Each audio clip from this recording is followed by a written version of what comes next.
Good morning class. আশা করি তোমরা সকলে খুব ভালো আছো। Welcome to right smart academy. আমি রয়েছি তোমাদের সাথে জিওগ্রাফির সুমন স্যার। স্টুডেন্ট, তোমরা সকলেই জানো যে গত ক্লাসে আমরা কিন্তু তোমাদের বইতে যে অষ্টম অধ্যায় রয়েছে কি না, ভারতের প্রতিবেশী দেশসমূহ ও তাদের সাথে সম্পর্ক, এই যে বিষয়টা সেটা নিয়ে আলোচনা শুরু করেছিল, তাই তো? তোমাদের নিশ্চয়ই গত ক্লাসের পড়া মনেই রয়েছে। সেখানে আমরা কেবলমাত্র যে প্রতিবেশী দেশ নেপাল, সেই নেপাল সম্পর্কে কিন্তু বিস্তারিত আলোচনা করেছি। সেখানকার প্রধান নদী, উচ্চতম শৃঙ্গ, কৃষিজ ফসল, সেখানকার শিল্প ইত্যাদি নিয়ে কিন্তু আলোচনা করেছি। আজকে আমরা ভারতের যে প্রতিবেশী দেশগুলি রয়েছে তার মধ্যে ভুটান, বাংলাদেশ এবং মায়ানমার, এই তিনটে যে প্রতিবেশী দেশ রয়েছে, এই তিনটে প্রতিবেশী দেশ সম্পর্কে আমরা আজকে আলোচনা করব। তার আগে গত ক্লাসে তোমরা নিশ্চয়ই মনোযোগ দিয়ে ক্লাসটা শুনেছো। তাহলে কয়েকটা প্রশ্ন উত্তরের মাধ্যমে কিন্তু আমি জানার চেষ্টা করব তোমরা কেমন পড়াশোনা করছো। তোমরা কিন্তু উত্তর দেওয়ার চেষ্টা করবে, ঠিক আছে? আচ্ছা, ভেরি গুড। স্টুডেন্ট, আমরা প্রথমেই পড়েছিলাম গত ক্লাসে যে উপমহাদেশ কাকে বলে, ভারতীয় উপমহাদেশ কাকে বলে। তোমরা নিশ্চয়ই জেনেছো সেটা। কেউ একজন বলো তো, ভারতীয় উপমহাদেশ কাকে বলে?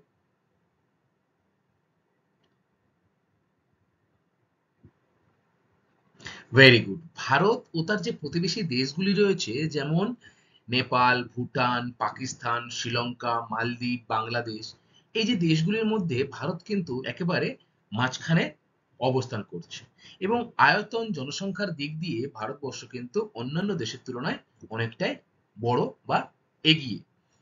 তাই এই দেশগুলোর কেন্দ্রে যেহেতু ভারতবর্ষ রয়েছে, তাই এই সমস্ত দেশগুলোকে একত্রে কি বলা হয় বলতো? ভারতীয় উপমহাদেশ। খুব ভালো বলেছো। আচ্ছা, প্রতিবেশী দেশের সংখ্যা কয়টি পড়েছিলাম আমরা? 8টি পড়েছিলাম। এবারে বলতো, উত্তর দিকে আমাদের প্রতিবেশী দেশ কোনটি, কোন কোনটি রয়েছে? উপর দিকে, উত্তর দিকে অর্থাৎ উপর দিকে। ভেরি গুড, একদম ঠিক বলেছো যে নেপাল এবং ভুটান রয়েছে কিন্তু ভারতের উত্তর দিকে। এছাড়া চায়না বা চীন রয়েছে উত্তর দিকে। বাংলাদেশ এবং মায়ানমার, এই দুটি যে প্রতিবেশী দেশ ভারতবর্ষের, সেটি ভারতবর্ষের কোন দিকে অবস্থান করছে বলতো? ভেরি গুড, সেটি কিন্তু ভারতবর্ষের পূর্ব দিকে অবস্থান করছে। ভারতবর্ষের দক্ষিণ দিকে অবস্থিত দুটি প্রতিবেশী দেশের নাম তোমরা নিশ্চয়ই জানো। বলে ফেলা তাহলে কোন দুটি প্রতিবেশী দেশ রয়েছে। বাহ, খুব ভালো বলেছো যে মালদ্বীপ আর শ্রীলঙ্কা। এই যে দুটি দেশ রয়েছে, এই দুটি দেশের সাথে কিন্তু ভারতবর্ষ সম্পূর্ণরূপে জলপথে ব্যবসা বাণিজ্য করে। কারণ এই দুটি দেশের সাথে ভারতের স্থলভাগের কোনো সীমানা টাচ নেই বা সংস্পর্শে নেই। ফলে এই দুটি দেশের সাথে ভারতবর্ষ সম্পূর্ণ জলপথে ব্যবসা বাণিজ্য করে, শ্রীলঙ্কা এবং মালদ্বীপের সাথে। এবারে রয়েছে ভারতবর্ষের উত্তর পশ্চিম দিকে দুটি প্রতিবেশী দেশ। কি? বাহ, খুব ভালো বলেছো যে পাকিস্তান এবং আফগানিস্তান, এই দুটি দেশ কিন্তু ভারতবর্ষের উত্তর পশ্চিম দিকে রয়েছে, তাই তো? আচ্ছা, এটা গেল ভারতবর্ষের সীমানা, অর্থাৎ ভারতবর্ষের চারিদিকে কে কোথায় রয়েছে। আচ্ছা বলতো, ভারতবর্ষের তিন দিকে তো সমুদ্র দ্বারা ঘেরা, এবং একদিকে কিন্তু হিমালয় পর্বত রয়েছে। ভারতবর্ষের পূর্ব দিকে কোন সমুদ্র রয়েছে বলতো? ভেরি গুড, বে অফ বেঙ্গল অর্থাৎ বঙ্গোপসাগর। এবং পশ্চিম দিকে রয়েছে আরাবিয়ান সি, যেটাকে আমরা বলি আরব সাগর। এবং একেবারে ভারতবর্ষের দক্ষিণ দিকে রয়েছে ইন্ডিয়ান ওশান, অর্থাৎ ভারত মহাসাগর। তাহলে ভারতবর্ষের তিন দিক কিন্তু জল দ্বারা বেষ্টিত, এবং উপরের দিক অর্থাৎ উত্তরের দিক, যেদিকে নেপাল রয়েছে, ভুটান রয়েছে, চীন রয়েছে, সেদিকে অবস্থান করছে গ্রেট হিমালয়, তাই না? আচ্ছা, বলতো যে কোন কোন প্রতিবেশী দেশগুলির সঙ্গে ভারতের স্থলভাগের সীমানা রয়েছে? অনেকগুলিই রয়েছে। পাকিস্তান রয়েছে, বাংলাদেশ রয়েছে, নেপাল, ভুটান, চীন, এগুলোর সাথে কিন্তু ভারতবর্ষের স্থলভাগের সীমানা রয়েছে। আর একটা গুরুত্বপূর্ণ প্রশ্ন, যে কোন প্রতিবেশী দেশের 3 দিক ঘিরে রয়েছে ভারতবর্ষ? বলো। ভেরি গুড, একদম ঠিক বলেছো যে বাংলাদেশ কিন্তু আহ, রয়েছে যে দেশটি, সেই বাংলাদেশের চারিদিকে কিন্তু রয়েছে ভারতবর্ষ। কেবলমাত্র দক্ষিণ দিকেই রয়েছে বে অফ বেঙ্গল, তাই না? আমাদের রাজ্য পশ্চিমবঙ্গ কিন্তু 3টি প্রতিবেশী দেশের সীমানার সঙ্গে সংযুক্ত। তাহলে কোন 3টি প্রতিবেশী দেশ বলো তো? বাহ, খুব ভালো বলেছো যে নেপাল, ভুটান এবং বাংলাদেশ, এই 3টি প্রতিবেশী দেশের সাথে কিন্তু আমাদের পশ্চিমবঙ্গের সীমানা রয়েছে। এই 3টি দেশের মধ্যে আয়তনে সব থেকে বেশি সীমানা কার সাথে রয়েছে জানো? বলো। ভেরি গুড, বাংলাদেশের সাথে কিন্তু আমাদের যে স্থলভাগের সীমানা, সেটি কিন্তু সব থেকে বেশি রয়েছে, তাই তো? আচ্ছা, এবারে কেউ আমাকে বলো তো যে ভারতবর্ষ এবং শ্রীলঙ্কা এই দুটি বিচ্ছিন্ন হয়েছে কার দ্বারা? বলো। Very good. শ্রীলঙ্কা আর ভারতবর্ষ, এই দুটির মাঝখানে কিন্তু রয়েছে পক প্রণালী। যেই পক প্রণালী দ্বারা ভারত এবং শ্রীলঙ্কা কিন্তু বিচ্ছিন্ন হয়েছে, তাই তো? তোমরা আমাকে বলো তো কলকাতা বন্দরের উপরে কোন দুটি প্রতিবেশী দেশ সম্পূর্ণরূপে ব্যবসা বাণিজ্যের উপর নির্ভর করে? একদমই ঠিক বলেছো যে নেপাল এবং যে ভুটান, এদের কিন্তু কোনো সমুদ্র বন্দর নেই। কারণ এরা উত্তর দিকে রয়েছে, কোনো সমুদ্র নেই সেদিকে, হিমালয় পর্বত রয়েছে সেখানে প্রচুর। তাহলে এই যে পর্বত শৃঙ্গগুলি থাকার জন্য সেখানে কিন্তু তেমন সমুদ্র নেই। ফলে ব্যবসা বাণিজ্যের জন্য কলকাতা বন্দরের উপরে কিন্তু এই প্রতিবেশী দুই দেশ নেপাল এবং ভুটানকে কিন্তু নির্ভর করে থাকতে হয়, তাই তো? তাহলে তোমরা এটাও জানলে যে সম্পূর্ণ স্থলভাগ দ্বারা বেষ্টিত যে দেশটি, সেটা হচ্ছে কিন্তু নেপাল এবং ভুটান, তাই তো? আচ্ছা, আরব সাগরকে স্পর্শ করেছে এমন একটি প্রতিবেশী দেশের নাম বলো তো? কোন দিকে রয়েছে আরব সাগর? পশ্চিম দিকে। তাহলে পশ্চিম দিকে কোন প্রতিবেশী দেশ রয়েছে আমাদের? পাকিস্তান। Very good. তাহলে পাকিস্তানের সঙ্গে কিন্তু আরব সাগরের যে সীমানা, সেটি কিন্তু ভাগ করা হয়েছে। আচ্ছা, তোমরা নিশ্চয়ই সার্ক পড়েছিলে, SAARC, সার্ক পড়েছিলে তো? ও কিসের উদ্দেশ্যে সার্ক গঠন করা হয়েছিল বলো তো? Very good. ভারত ও তার যে এই প্রতিবেশী দেশগুলি, তাদের মধ্যে শান্তি, স্থায়িত্ব এবং অর্থনৈতিক উন্নতির উদ্দেশ্যে কিন্তু সার্কটা গঠন করা হয়েছিল। এবার আমাকে বলো এই সার্ক গঠন করা হয়েছিল কত সালে? Very good. 1985 সালে কিন্তু সার্ক গঠন করা হয়েছিল। কোথায়? না, ঢাকা শহরে। বাংলাদেশের যে রাজধানী ঢাকা, সেই ঢাকা শহরে কিন্তু সার্ক গঠন করা হয়েছিল। সার্কের সদর দপ্তর বা হেডকোয়ার্টার তোমরা নিশ্চয়ই শুনেছো, সেটি কোথায় অবস্থিত বলো? Very good, কাঠমান্ডুতে।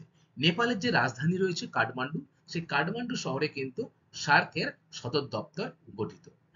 এই সার্কের ফুল ফর্ম কি? এটাও তোমরা জানো, বলো তাহলে কি? Very good, south Asian association of regional cooperation. অর্থাৎ সাউথ এশিয়ান, অর্থাৎ আমাদের যে ভারতবর্ষ এবং তার যে প্রতিবেশী দেশগুলি, এটি এশিয়া মহাদেশের দক্ষিণ দিকে অবস্থান করছে। তাই সাউথ এশিয়ান যে দেশগুলো রয়েছে 8টি দেশ, এই 8টি দেশ নিজেদের মধ্যে স্থায়িত্ব, প্রগতি এবং শান্তির সাথে সাথে অর্থনৈতিক উন্নতির জন্য কিন্তু এই সার্ক গঠন করা হয়েছিল। 1985 সালে 8টি দেশকে নিয়ে সার্ক গঠন করা হয়েছিল। খুব ভালো করে তোমরা এটা মনে রাখবে, পরীক্ষায় কিন্তু খুবই আসে সার্ক সম্পর্কে। আচ্ছা, এরপরে আমরা আর পড়েছিলাম যে প্রতিবেশী দেশ নেপাল, সেই নেপাল সম্পর্কে একটু আধটু জেনেছিলাম। তোমরা আমাকে বলো নেপালের উচ্চতম শৃঙ্গের নাম কি? Very good, Mount Everest. এই মাউন্ট এভারেস্ট কিন্তু শুধু নেপালের উচ্চতম শৃঙ্গ নয়, সমগ্র পৃথিবীর উচ্চতম শৃঙ্গ হলো এই মাউন্ট এভারেস্ট, যার উচ্চতা কত? বাহ, খুব ভালো বলেছে যে 8,848 মিটার কিন্তু এই মাউন্ট এভারেস্টের উচ্চতা।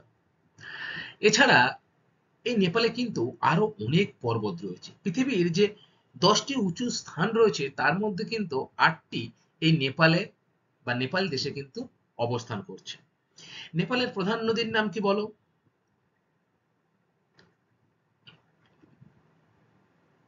ভেরি গুড, খুব ভালো বলেছো যে কালীগন্ডক হলো নেপালের প্রধান নদী, যে নদীটি কিন্তু তিব্বতের কাছে উৎসতা, অর্থাৎ সেখান তিব্বত থেকে কিন্তু সে উৎপন্ন হয়েছে। নেপালের রাজধানী তোমরা সকলেই জানো, কাঠমান্ডু। Very good. নেপালিরা, সরি, নেপাল দেশ যে ভাষা ইউজ করে বা যে ভাষায় কথাবার্তা বলে, সেই ভাষাকে কি বলা হয় বলো তো? নেপালি ভাষা। বাহ, খুব ভালো, তোমরা পড়াশোনা করেছো। নেপালের প্রধান প্রধান কৃষিজ ফসল কি বলো?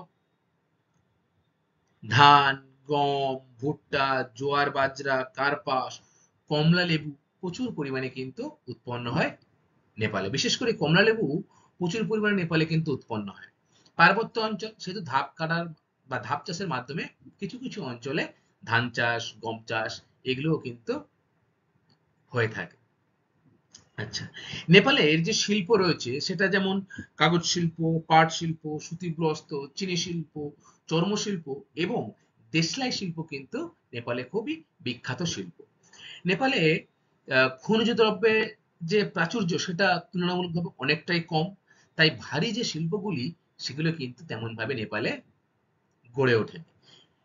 আচ্ছা, নেপালের কয়েকটি বিখ্যাত শহর রয়েছে। কাঠমান্ডু তো রয়েছে, সাথে সাথে পোখরা, বিরাটনগর, জনকপুর এগুলো কিন্তু নেপালের বিখ্যাত বিখ্যাত কয়েকটি শহর। নেপালের যে ইনকাম বা সোর্স অফ ইনকাম যে দেশটি, সেটি কি বলতে পারবে তোমরা? কোথা থেকে সব থেকে বেশি বিদেশি মুদ্রা আহরণ হয় নেপালে?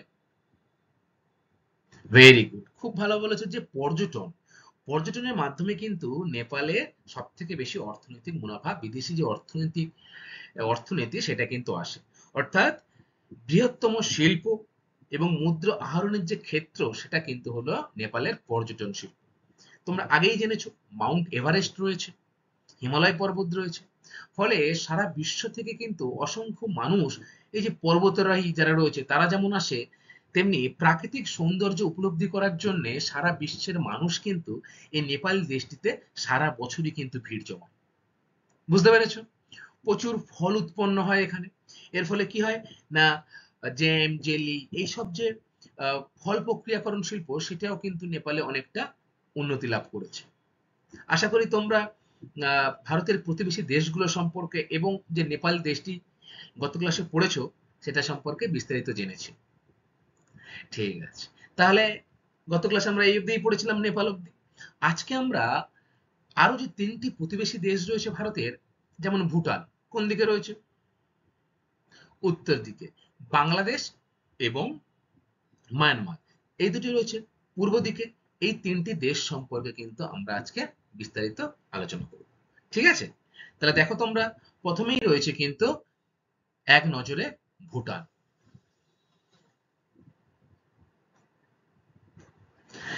এটা হলো ভুটান দেশটির মানচিত্র এবং এটি হলো ভুটানের জাতীয় ফ্ল্যাগ, অর্থাৎ ন্যাশনাল ফ্ল্যাগ যেটাকে বলা হয়, সেটা ভুটানের জাতীয় ফ্ল্যাগ। তোমরা ছবি দেখতে পাচ্ছ নিশ্চয়ই। আর এই যে অংশটা ভারতবর্ষের ঠিক উত্তর দিকে রয়েছে, এই অংশটাই কিন্তু হলো ভুটান। ভারতের উত্তর দিকে অবস্থিত আরেকটি দেশ হলো কিন্তু ভুটান। আরেকটি কেন বলছে? কারণ তোমরা কিন্তু ইতিমধ্যে নেপাল দেশটি সম্পর্কে বিস্তারিত জেনে এসেছো। সম্পূর্ণ স্থলবেষ্টিত ভারতের একটি প্রতিবেশী দেশ হলো ভুটান, অর্থাৎ এর চারিদিকে কিন্তু স্থলভাগ দ্বারা বেষ্টিত, কোনো সমুদ্র নেই। আমরা পড়েছিলাম না যে ভুটান এবং নেপালে সমুদ্র বন্দর নেই। ব্যবসা বাণিজ্যের জন্য কোন বন্দরের উপরে এরা নির্ভর করে থাকে? কলকাতা বন্দরের উপরে কিন্তু নির্ভর করে থাকে। ভুটানে বজ্রপাত সহ প্রবল বৃষ্টিপাত হয় বলে ভুটানকে বজ্রপাতের দেশও বলা হয়। খুব ইম্পর্টেন্ট, পরীক্ষায় আসে যে কাকে বজ্রপাতের দেশ বলা হয়? তোমরা কি লিখবে? ভেরি গুড, ভুটানকে বজ্রপাতের দেশ বলা হয়। কেন? কারণ সারা বছরই কিন্তু এখানে প্রচুর বজ্রপাত ঘটে, সাথে সাথে কিন্তু প্রবল বৃষ্টিপাতও লক্ষ্য করা যায়, ফলে ভুটানকে বজ্রপাতের দেশ বলা হয়। দেখো এই যে রয়েছে বজ্রপাতের দেশ। আচ্ছা, এরপরে রয়েছে দেখো ভুটানের উচ্চতম শৃঙ্গ। ভুটানের যে উচ্চতম শৃঙ্গ তার নাম কিন্তু হলো কুলাকাংরি। তোমাদের বইতে রয়েছে, খুব ভালো করে মুখস্থ করবে। নেপালের উচ্চতম শৃঙ্গ কুলাকাংরি। নেপালের যে প্রধান নদী, সেই নদীর নাম কিন্তু হলো মানস নদী। কি নদী? মানস নদী। এবং ভুটানের রাজধানীর নাম কি? খুব গুরুত্বপূর্ণ একটা প্রশ্ন, পরীক্ষায় সচরাচর দিয়েই থাকে। যে ভুটানের রাজধানী হলো কিন্তু থিম্পু শহর। তোমরা ডান দিকে একটা ছবি দেখতে পাচ্ছ, চারিদিকে পর্বতের মাঝে এই শহরটি। এই শহরটির নাম কিন্তু হলো থিম্পু শহর। এছাড়া ভুটানে পারো বা পাখানা ইত্যাদি আরো বড় বড় কিন্তু শহর লক্ষ্য করা যায়। আচ্ছা, এরপরে দেখবো আমরা এক নজরে ভুটানের মধ্যে ভুটানের প্রধান ভাষা কি। আমাদের বাঙালিদের যেমন প্রধান ভাষা কি পশ্চিমবঙ্গের বা বাংলাদেশের? বাংলা ভাষা। তেমনি ভুটান দেশটির যে প্রধান ভাষা, সেই ভাষার নাম কিন্তু হলো জাংথা। মনে থাকবে? জাংথা। এই ভুটান দেশটির সাথে কিন্তু প্রতিবেশী দেশ, অর্থাৎ আমাদের প্রতিবেশী দেশ, এবং আমাদের যে রাজ্য পশ্চিমবঙ্গ রয়েছে, সেই পশ্চিমবঙ্গের সাথেও কিন্তু অনেকটা সীমানা ভাগ করে নিয়েছে এই ভুটান। বক্সা ডুয়ার্স অর্থাৎ আলিপুরদুয়ার যে জেলা রয়েছে, সেখানে কিন্তু এই ভুটানের সঙ্গে তার স্থলভাগের সীমানা রয়েছে। ঠিক আছে? তাহলে ভুটানের প্রধান ভাষা কি? জাংথা। প্রধান প্রধান কৃষিজ ফসল: গম, যব, ভুট্টা, আপেল, বড় এলাচ, কমলালেবু ভুটানের প্রধান প্রধান ফসল। অর্থাৎ এখানে তোমরা দেখতে পাচ্ছ যে ভুটানে যে ফসল যে উৎপন্ন হয়, কৃষিজ ফসল, সেটি কিন্তু ফল জাতীয় বেশি হয়। কমলা লেবু হয়, আপেল হয়, আঙ্গুর হয় ইত্যাদি ফলগুলো কিন্তু প্রচুর পরিমাণে লক্ষ্য করা যায়। প্রধান শিল্প কি রয়েছে? যেহেতু ভারী শিল্প তেমন ভাবে এই ভুটান দেশটিতে নেই, ফলে ফল প্রক্রিয়াকরণ শিল্প কিন্তু এখানে প্রধান শিল্প। জ্যাম, জেলি, এছাড়া পানীয় প্রস্তুত করা, এছাড়া সিমেন্ট এবং কাষ্ঠ শিল্প কিন্তু গড়ে উঠেছে। যেহেতু প্রচুর বনভূমি লক্ষ্য করা যায় এই ভুটানে, ফলে কাষ্ঠ শিল্পও কিন্তু ভুটানের একটি প্রধান শিল্প। আর কি রয়েছে দেখো, প্রধান শিল্প হলো প্রধান প্রধান শহর। ভুটানের প্রধান প্রধান শহর হলো কন্টসলিং, পারো, পুখানা প্রধান প্রধান শহর। এছাড়া ভুটানের যে রাজধানী থিম্পু, সেটাও একটি বিখ্যাত শহর। দেখো এই যে, এটা হচ্ছে পারো শহর। আর উপরে যে ছবি তোমরা দেখতে পাচ্ছ, ভুটানে কিন্তু ফল প্রক্রিয়াকরণ শিল্প অর্থাৎ জ্যাম, জেলি ইত্যাদি কিন্তু খুব বেশি পরিমাণে উৎপন্ন করা হয় এবং সারা বিশ্বে রপ্তানি করা হয়। ভুটানের ফল প্রক্রিয়াকরণ শিল্প: আপেল, কমলালেবু, আনারস প্রভৃতি ভুটানের প্রধান উৎপাদিত ফসল। আর এই সমস্ত ফসল থেকেই কিন্তু বা ফল থেকে কিন্তু কি হয় না, আচার, জ্যাম, জেলি তৈরি করে কিন্তু ভুটান পৃথিবী বিখ্যাত হয়েছে। দেখো এই যে, কমলালেবু রয়েছে, আপেল রয়েছে, আনারস রয়েছে, এছাড়া আরো অন্যান্য ফলও রয়েছে। স্ট্রবেরি উৎপন্ন হয় খুব ভুটানে। এবং এই যে ফল প্রক্রিয়াকরণ শিল্প, বিভিন্ন ফল দিয়ে কিন্তু জ্যাম, জেলি ইত্যাদি তৈরি হয়। এটি করে কিন্তু ভুটান পৃথিবীতে একটা বিখ্যাত জায়গা বা স্থান অধিকার করে। ভুটানের কোনো সমুদ্র বন্দর নেই, তোমরা জেনেছো আগে। কলকাতা বন্দরের উপর কিন্তু ভুটান ব্যবসা বাণিজ্য নির্ভর করে। অর্থাৎ এই যে জ্যাম, জেলি উৎপন্ন হচ্ছে, সেগুলো কিন্তু কলকাতা বন্দরের মাধ্যমে বিদেশে রপ্তানি করা হয়ে থাকে। মনে থাকবে? তাহলে আমরা কিন্তু ভুটান দেশ সম্পর্কে জানলাম, তাই তো? বজ্রপাতের দেশ বলা হয়, খুব ভালো করে মনে রাখবে ভুটান। এরপরে আমরা দেখব বাংলাদেশ। বাংলাদেশ ভারতবর্ষের একেবারে পূর্ব দিকে অবস্থিত প্রতিবেশী দেশটি হলো কিন্তু বাংলাদেশ, যার সাথে ভারতবর্ষের সব থেকে বেশি সীমানা কিন্তু রয়েছে। অর্থাৎ ভারতবর্ষের যে প্রতিবেশী দেশগুলো রয়েছে, যেমন পাকিস্তান, নেপাল, ভুটান, শ্রীলঙ্কা, সব থেকে বেশি সীমানা কার সাথে স্পর্শ করে রয়েছে? বাংলাদেশের সাথে। আমরা আগেই পড়েছিলাম না যে তিন দিক দিয়ে ঘেরা রয়েছে আমাদের ভারতবর্ষে কোন দেশ? বাংলাদেশ, তাই তো? অর্থাৎ বাংলাদেশের তিন দিকে কিন্তু রয়েছে ভারতবর্ষ। তোমরা ডান দিকে ছবি দেখো, এই যে অংশটা, এটা কিন্তু হলো বাংলাদেশ। এবং এদিকে ভারতবর্ষ, এদিকে ভারতবর্ষ, এবং এদিকেও কিন্তু ভারতবর্ষ রয়েছে। প্রতিবেশী দেশ বাংলাদেশের তিন দিকে ঘিরে রয়েছে ভারতের সীমানা। বাংলাদেশের যে ন্যাশনাল ফ্ল্যাগ, সেটা কিন্তু হলো এইটা। বুঝতে পেরেছো? আচ্ছা, বাংলাদেশ তোমরা কম বেশি সকলেই নাম শুনেছো বা জানো। তোমাদের হয়তো কেউ কোনো আত্মীয় পরিজনও হয়তো বাংলাদেশে থাকে। আমাদের খুব কাছের একটি দেশ কিন্তু হলো বাংলাদেশ, তাই তো? বাংলাদেশের উচ্চতম শৃঙ্গের নাম কি বলতো? কেওক্রাডাং। Very good. বাংলাদেশের যে উচ্চতম শৃঙ্গ রয়েছে তার নাম কিন্তু হলো কেওক্রাডাং। মনে থাকবে। প্রধান নদী, দেখো বাংলাদেশের যে প্রধান নদী সেটা কিন্তু হলো মেঘনা নদী। বাংলাদেশের প্রধান নদীর নাম কি? মেঘনা নদী। গঙ্গা নদী উৎপত্তি হওয়ার পরে, মুর্শিদাবাদের পরে যখন সে বাংলাদেশে প্রবেশ করে এবং অন্য দিক থেকে আসামের উপর দিয়ে ব্রহ্মপুত্র নদী যমুনা নামে এবং মুর্শিদাবাদের উপর দিয়ে গঙ্গা নদী পদ্মা নামে। যমুনা আর পদ্মা এই দুটি নদী কিন্তু মিলিত হয়ে মেঘনা নাম নিয়ে বঙ্গোপসাগরে পতিত হয়েছে। তাহলে গঙ্গা নদী কিন্তু বয়ে এসে পদ্মা নামে মেঘনার সাথে মিশেছে এবং ব্রহ্মপুত্র নদী বাংলাদেশে যমুনা নামে প্রবেশ করে এই মেঘনা নদীতে মিশে দুটির যে মিলিত প্রবাহ সেটি কিন্তু বঙ্গোপসাগরে পতিত হয়েছে। বুঝতে পেরেছো? আচ্ছা, বাংলাদেশের রাজধানীর নাম কি? তোমরা সকলেই জানো, ঢাকা। ঢাকা শহর হলো বাংলাদেশের রাজধানী। প্রধান ভাষা, বাংলাদেশের প্রধান ভাষা কিন্তু হলো বাংলা। অর্থাৎ আমাদের পশ্চিমবঙ্গের যে ভাষা আমরা ব্যবহার করি, কি ভাষা? বাংলা ভাষা। বাংলাদেশেও কিন্তু এই একই ভাষা ইউজ করা হয়। অর্থাৎ বাংলাদেশ কিন্তু আগে, বাংলাদেশ পাকিস্তান সবই কিন্তু আগে ভারতবর্ষের মধ্যেই ছিল। 1947 সালে দেশ ভাগ হওয়ার সময় পাকিস্তান এবং বাংলাদেশ এই দুটি কিন্তু পাকিস্তান নামে কিন্তু ভাগ হয়ে যায়। অর্থাৎ পশ্চিমবঙ্গের পূর্ব দিকে যে স্থানটা সেটা কিন্তু আগে বঙ্গদেশ নামে পরিচিত ছিল। 1947 সালে ভাগ হওয়ার পর একটা হয় পশ্চিমবঙ্গ, অর্থাৎ যেখানে আমরা বসবাস করছি, এবং আরেকটা নাম হয় কি? বাংলাদেশ। আমরা কিন্তু সেই প্রতিবেশী দেশ বাংলাদেশ সম্পর্কেই পড়ছি। প্রধান প্রধান কৃষিজ ফসল, আমাদের পশ্চিমবঙ্গে যেমন প্রধান প্রধান কৃষিজ ফসল ধান, পাট, ভুট্টা, চা, কার্পাস, জোয়ার বাজরা, ঠিক বাংলাদেশেও কিন্তু ধান, পাট, ভুট্টা, গম, জোয়ার, কার্পাস, চা ইত্যাদি কিন্তু প্রধান প্রধান হচ্ছে কৃষিজ ফসল। প্রধান শিল্প, খনিজ সম্পদ ও শক্তি সম্পদের অভাবে বাংলাদেশে কিন্তু খনিজ ভিত্তিক শিল্প তেমন ভাবে গড়ে ওঠে। অর্থাৎ খনি ভিত্তিক যে শিল্পগুলো, অর্থাৎ এই যে ভারী শিল্পগুলো, সেই ভারী শিল্পগুলো কিন্তু বাংলাদেশে তেমন ভাবে গড়ে ওঠেনি। কেন গড়ে ওঠেনি? খনিজ সম্পদের কিন্তু যথেষ্ট অভাব লক্ষ্য করা যায়। তার পরিবর্তে পাট শিল্প, কাগজ শিল্প, চিনি শিল্প, বস্ত্র শিল্প, সিমেন্ট শিল্প, তাঁত ও মৃৎ শিল্প বাংলাদেশে কিন্তু খুবই জনপ্রিয়। দেখো এই যে পাট, বাংলাদেশ কিন্তু পৃথিবীর মধ্যে সব থেকে বেশি পাট উৎপন্ন করে। বাংলাদেশ পৃথিবীর মধ্যে সব থেকে বেশি পাট উৎপাদন করে।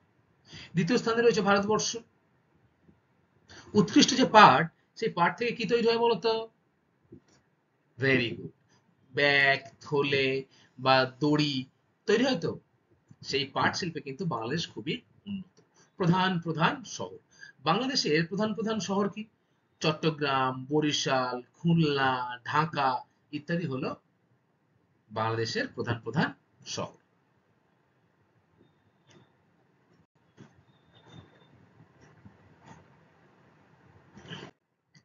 আচ্ছা, এরপরে রয়েছে দেখো বাংলাদেশের কৃষিভিত্তিক শিল্প। প্রথমেই তোমরা জেনেছো যে বাংলাদেশে কিন্তু তেমন খনিজ ভিত্তিক শিল্প গড়ে ওঠেনি, কারণ খনিজের অভাব কিন্তু বাংলাদেশে প্রথম থেকেই লক্ষ্য করা গেছে। তাই কৃষিভিত্তিক শিল্প কিন্তু বাংলাদেশে খুবই উন্নত। বাংলাদেশ একটি কৃষি প্রধান দেশ।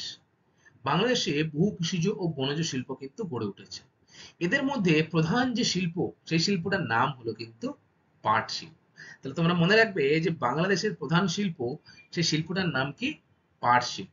দেখো এই যে পাট দিয়ে দড়ি তৈরি হচ্ছে। অনুকূল জলবায়ুর জন্য বাংলাদেশ এবং পশ্চিমবঙ্গে কিন্তু যে বদ্বীপ অঞ্চল, সেখানে কিন্তু প্রচুর পরিমাণে পাট উৎপন্ন হয়। আমাদের পশ্চিমবঙ্গেও অনেক পাট কল রয়েছে। হুগলি নদীর উভয় তীরে প্রচুর পাট কল রয়েছে। তেমনি উৎকৃষ্ট মানের পাট বাংলাদেশে বেশি উৎপন্ন হওয়ায় প্রচুর পরিমাণে পাট কলও কিন্তু বাংলাদেশে রয়েছে। দেশ ভাগ হয়ে যাওয়ার পর দুটি কিন্তু আলাদা আলাদা হয়ে যাওয়ায় বাংলাদেশ উৎকৃষ্ট পাটটা কিন্তু সে পায়। এছাড়া বাংলাদেশের কোন কোন শিল্প রয়েছে? চা শিল্প ক্ষেত্রেও বাংলাদেশ কিন্তু অগ্রণী ভূমিকা বর্তমানে দেখাচ্ছে। বাংলাদেশের উত্তর দিকে কিন্তু পার্বত্য অঞ্চল খানিকটা রয়েছে, সেখানে কিন্তু ব্যাপকভাবে চা চাষ বর্তমানে করা হচ্ছে। এছাড়া আর কি, কাগজ নিয়ে রাসায়নিক কাগজ শিল্প, রাসায়নিক সার, সিমেন্ট, জাহাজ মেরামতি প্রভৃতি শিল্প কিন্তু গড়ে উঠেছে। যেহেতু বাংলাদেশের দক্ষিণ দিকে রয়েছে বঙ্গোপসাগর, তারা বন্দরের সুযোগ সুবিধাটা পায়, ফলে সেখানে কিন্তু জাহাজ শিল্প, অর্থাৎ এটি কিন্তু একটি ভারী শিল্পের উদাহরণ, সেই জাহাজ শিল্প কিন্তু বা জাহাজ মেরামতি শিল্প কিন্তু বাংলাদেশে দিনের পর দিন বেড়ে চলেছে। বাংলাদেশ কুটির শিল্পে কিন্তু উন্নত। কুটির শিল্প কি জানো? জানো না? দেখো, যখন নিজেদের ঘরের মধ্যে নিজেদের পরিবারের সদস্যদের নিয়ে কোনো একটি ছোটখাটো শিল্প গড়ে তোলা হয়, তাকে কিন্তু বলা হয় কুটির শিল্প। যেমন বিড়ি শিল্প, পাতা তৈরি, শাল পাতা থেকে খাবার যে পাতা, সেই পাতা তৈরি, তারপরে খেজুরের গুড় থেকে যে ঢালটা হয় সেগুলো তৈরি, বিভিন্ন মাটির পুতুল থেকে শুরু করে তাঁত শিল্পের মাধ্যমে যে শাড়ি বোনা হয় বাড়িতে, সেইগুলো কিন্তু সবই হলো এই কুটির শিল্পের উদাহরণ। টাঙ্গাইলের তাঁতের শাড়ি এবং ঢাকার যে মজলিস শাড়ি, সেই শাড়ি কিন্তু জগৎ বিখ্যাত। অর্থাৎ পুরো পৃথিবী কিন্তু বাংলাদেশের এই টাঙ্গাইলের শাড়ি এবং মসলিন যে শাড়ি, সেটার জন্য কিন্তু খুবই বিখ্যাত। শক্তি সম্পদের অভাবে বাংলাদেশে খনিজ ভিত্তিক শিল্প কিন্তু গড়ে ওঠেনি। ভালো করে মনে রাখবে যে বাংলাদেশ মূলত কৃষি প্রধান দেশ এবং এখানে কুটির শিল্পে কিন্তু যথেষ্ট উন্নত। আচ্ছা, এরপরে আমরা দেখব আরেকটি প্রতিবেশী দেশ, তার নাম কি? মায়ানমার। সেটাও কিন্তু ভারতবর্ষের পূর্ব দিকে অবস্থিত একটি গুরুত্বপূর্ণ প্রতিবেশী দেশ, যার নাম কিন্তু হলো মায়ানমার। ভারতবর্ষের পূর্ব দিকে অবস্থিত মায়ানমার দেশ, যার সাথে ভারতের অরুণাচল প্রদেশ, নাগাল্যান্ড, মণিপুর, মিজোরাম এই রাজ্যগুলো কিন্তু সীমানা রয়েছে। অর্থাৎ ভারতবর্ষের পূর্ব দিকে যে রাজ্যগুলো রয়েছে, সেভেন সিস্টার বলা হয়, জানো কোন কোন রাজ্যগুলিকে? 7টা রাজ্য কিন্তু রয়েছে, তার মধ্যে নাগাল্যান্ড, মণিপুর এবং মিজোরাম, অরুণাচল প্রদেশ, এই 4টি রাজ্যের সাথে কিন্তু মায়ানমারের সীমানা রয়েছে। এটি মায়ানমারের জাতীয় পতাকা বা ন্যাশনাল ফ্ল্যাগ।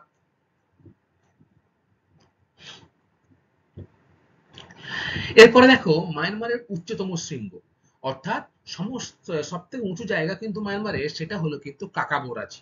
মনে থাকবে, কাকাবোরাজি হলো মায়ানমারের উচ্চতম শৃঙ্গ। প্রধান নদী ইরাবতী নদী, তোমরা সকলেই কিন্তু নাম শুনেছো ইরাবতী নদী। সেই ইরাবতী নদী হলো কিন্তু মায়ানমারের প্রধান নদী। এবং মায়ানমারের যে রাজধানী, সেটা কি? মায়ানমারের রাজধানীর নাম কিন্তু হলো নেপাই দাও। এটা কিন্তু বিখ্যাত একটি শহর। এছাড়া মায়ানমারে ইয়াঙ্গন, মান্দালয়, মৌলমেন এই শহরগুলি কিন্তু মায়ানমারে রয়েছে।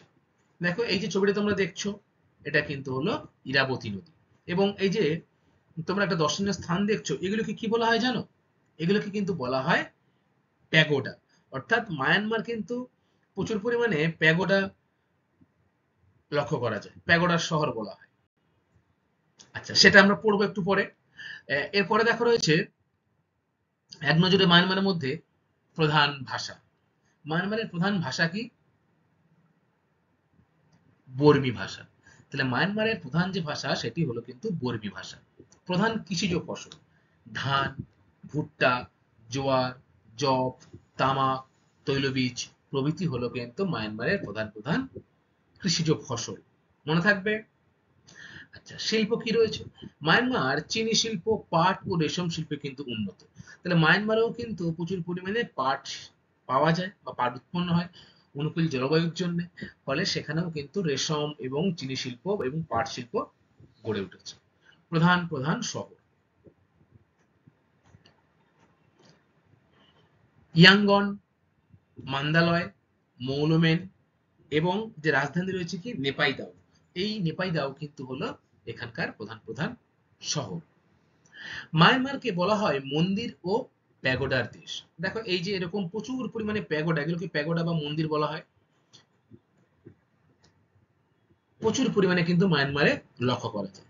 এখানে প্রধানত বৌদ্ধ ধর্মের মানুষরা বসবাস করে, তাই প্রচুর পরিমাণে মন্দির, প্যাগোডা, স্তূপ বা এই যে প্যাগোডার ধ্বংসাবশেষ বা মন্দিরের ধ্বংসাবশেষ কিন্তু প্রচুর পরিমাণে লক্ষ্য করা যায় এই মায়ানমার দেশে।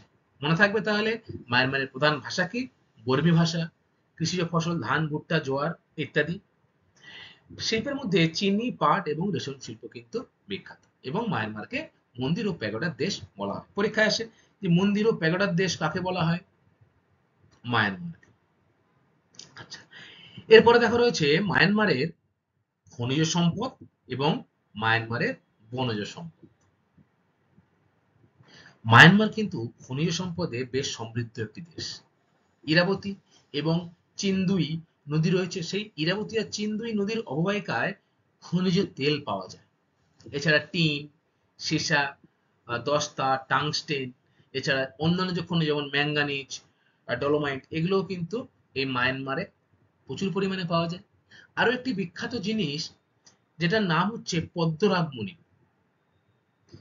এটা কি না, পদ্মরাগমণি হচ্ছে একরকম মূল্যবান রত্ন, যে রত্নটা কিন্তু প্রচুর পরিমাণে পাওয়া যায় কোথায়? মায়ানমারে। তাই পদ্মরাগমণির খ্যাতি পৃথিবী জোড়া কিন্তু রয়েছে কোথাকার? না, এই মায়ানমারের যে পদ্মরাগমণি রত্ন, সেগুলোর কিন্তু খ্যাতি পুরো পৃথিবী জুড়ে রয়েছে। তাহলে আমরা কি পড়লাম? মায়ানমারের খনিজ সম্পদ। এরপরে মায়ানমারের বনজ সমৃদ্ধ সম্পদেও কিন্তু সমৃদ্ধ। প্রচুর অরণ্য এখানে লক্ষ্য করা যায়।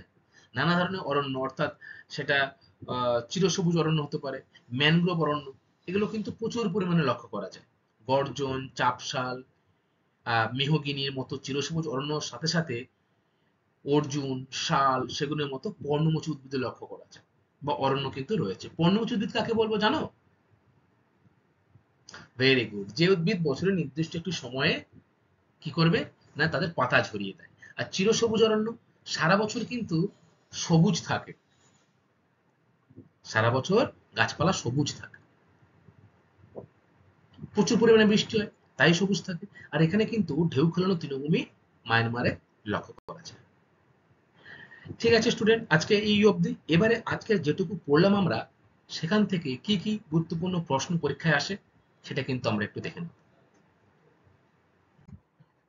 কয়েকটি গুরুত্বপূর্ণ প্রশ্ন। প্রথমে যে প্রশ্নটা রয়েছে দেখো, কোন দেশকে বজ্রপাতের দেশ বলা হয়? তোমরা নিশ্চয়ই সকলে জেনেছো, তোমরাই উত্তর দেওয়ার চেষ্টা করো তাহলে। বলো কাকে বলা হয় বজ্রপাতের দেশ? ভুটান দেশকে বলা হয় বজ্রপাতের দেশ। দ্বিতীয় প্রশ্ন, ভুটানের রাজধানীর নাম কি? বলো, ভুটানের রাজধানীর নাম কি? ভেরি গুড, থিম্পু হলো ভুটানের রাজধানী। তাহলে ভুটানের রাজধানীর নাম কি? থিম্পু। তিন, বাংলাদেশের প্রধান শিল্পের নাম কি?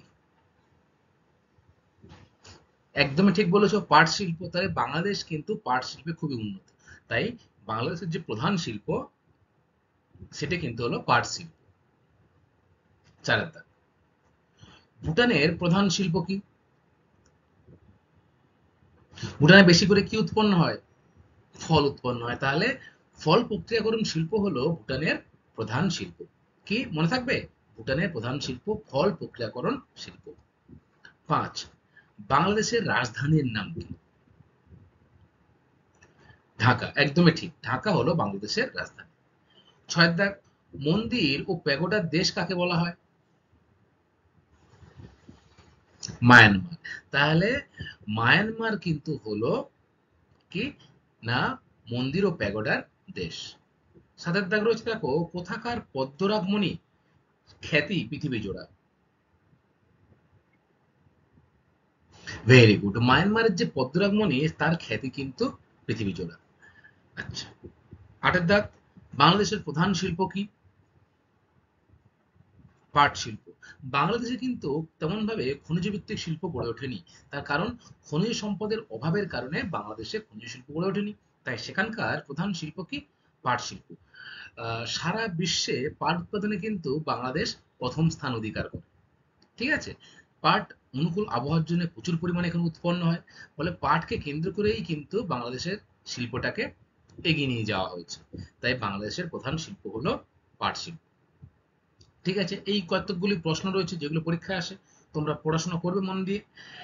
আজকের ক্লাসটা আমার এই পর্যন্তই। পরবর্তী ক্লাসে আমি তোমাদের সাথে আরো যে দুটি প্রতিবেশী দেশ রয়েছে ভারতের, কি কি না শ্রীলঙ্কা এবং পাকিস্তান, এই দুটি দেশ সম্পর্কে বিস্তারিত আলোচনা করব। থ্যাংক ইউ ক্লাস, সকলে খুব ভালো থাকবে। Thank you.